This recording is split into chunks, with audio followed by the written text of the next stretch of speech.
अस्सलामुअलैकुम दोस्तों, आज की वीडियो में हम एक ऐसे शख्स के बारे में बात करने वाले हैं फिल्मी दुनिया में जिसने कदम रखा और अपने आप को मनवाया, लेकिन उसकी ज़िंदगी का इख्तिताम किस तरह से हुआ इस वीडियो में आप देखेंगे। इस वीडियो को आखिर तक देखें, हमारे चैनल को सब्सक्राइब करें। जब उसे मालूम हुआ कि उसे एक मोहलक बीमारी ने अपनी लपेट में ले लिया है तो उसने कहा, ज़िंदगी में अचानक कुछ ऐसा हो जाता है जो आपको आगे बढ़ा देता है। मेरी ज़िंदगी के पिछले चंद साल ऐसे ही गुजरे हैं। मुझे न्यूरो एंडोक्राइन ट्यूमर नामी बीमारी ने जकड़ लिया है, लेकिन मेरे इर्द गिर्द मौजूद लोगों की मोहब्बत और हौसले ने मेरे अंदर एक नई उम्मीद पैदा की है। बीमारी के बिस्तर से उसने लिखा, ऐसा लगता है जैसे पूरी कायनात दर्द में डूब गई हो। ऐसा दर्द से आवाज़ आई, गैर यकीनी ही यकीनी है। लोगों की इज्तिमाई दुआओं से निकलने वाली हर शाख पर हर पत्ता और हर फूल एक नई दुनिया से जोड़ता है, और ऐसा लगता है जैसे आप कुदरत के झूले में झूल रहे हों। ये शख्स कोई और नहीं बल्कि किस्सा गो आंखों वाला इरफान खान था। 7 जनवरी 1966 को भारतीय रियासत राजस्थान के शहर जयपुर में आंखें खोलने वाला इरफान, जिसका बचपन टोनक नामी एक छोटे शहर में गुजरा। ये शहर छोटा ज़रूर था मगर इरफान के ख्वाब बहुत बड़े थे। बचपन से ही कहानियों और देवमालाई किस्सों में दिलचस्पी लेने वाला इरफान, जिसका रुझान फिल्मों की जानिब हुआ। इरफान की कामयाबी के पीछे कई बरस की गुमनामी, जद्दोजहद और टीवी का मुश्किल सफ़र भी शामिल था।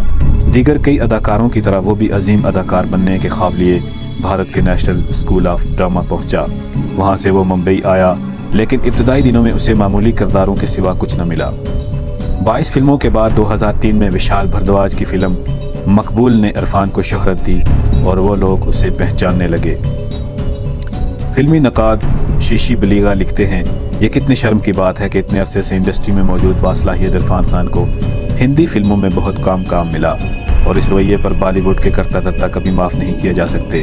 लेकिन बाद में विशाल भारद्वाज और रगमिनशु धोलिया ने सब कसर पूरी कर दी। विशाल की मकबूलियत हासिल करने वाले इरफान फिल्म पान सिंह तोमर में एक भागी डाकू के रूप में नजर आए।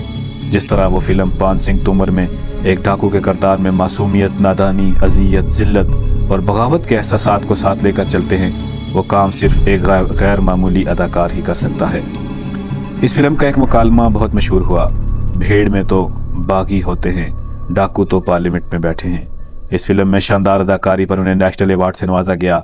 जिस इंडस्ट्री में कई अदाकार स्टार या सुपरस्टार नजर आने के लिए जतन करते हैं, वहाँ इरफान खान अपनी धुन में मगन नजर आता था, जैसे उसे किसी चीज़ की परवाह न हो। उसने शऊरी तौर पर कभी लोगों की तवज्जो हासिल करने की कोशिश नहीं की, लेकिन इसके बावजूद जब भी वो कभी फिल्म के छोटे से मंजर में भी नजर आया, देखने वालों को हैरान कर गया। जाक्स में नवाजुद्दीन सिद्दीकी और इरफान खान के दरमियान एक मुकालमा होता है। नवाजुद्दीन, माँ कहती थी कभी कभी गलत ट्रेन भी सही जगह पहुँचा देती है। इरफान, लेकिन यार तू तो कहता था मैं यतीम बच्चा हूँ। नवाजुद्दीन, हाँ वो तो है, लेकिन ये कहने से बात में वजन आता है कि माँ कहती थी। फ़न और काबिलियत के बावजूद इरफान के पास जो कुछ भी था, उसके मुताबिक वो बॉलीवुड की रवायती दुनिया के तकाज़े पूरे नहीं करता था। चाहे उसकी शक्ल सूरत हो या आम इंसानों जैसा रहन सहन, उसमें किसी किस्म का दिखावा न था। यही बात उसे सबसे मुनफरिद बनाती थी। ज़िंदगी मुख्तसर है और इस मुख्तसर ज़िंदगी में इरफान ने बहुत कुछ करने की ख्वाहिश की। उसने बॉलीवुड को सिखाया कि फ़न को कैसे सराहा जाए। उसने आर्ट फिल्मों के ज़रिए उन मौज़ूआत को अमर किया जो तारीख़ की धूल में दफन हो चुके थे।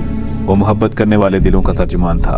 बॉलीवुड का ये बेचैन रूह गोया हमसे नाराज़ होकर कहीं दूर चला गया, और इतना दूर कि अब तो उसकी वापसी की कोई उम्मीद भी बाकी नहीं रही।